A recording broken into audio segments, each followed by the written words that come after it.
Hi guys! Hi everyone! Good evening! This is Manay Gina once again and welcome back sa aking YouTube channel. So guys, another mini vlog for today's video at ang ating pag-uusapan ay walang iba kung hindi si Shuvi Etrata. So guys, napanood na naman natin si Shuvi bilang guest host sa It's Showtime. Bumalik na naman siya today at ayan nga, ang saya-saya. Ang galing talaga ni Shuvi dito sa pag-host.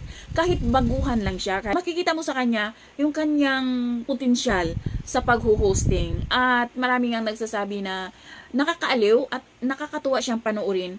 So marami ding mga komento nagsasabi na sana ano na siya, permanent na maging host dito sa It's Showtime, pero di natin alam kung magiging permanent ba o talagang guest host lang talaga siya.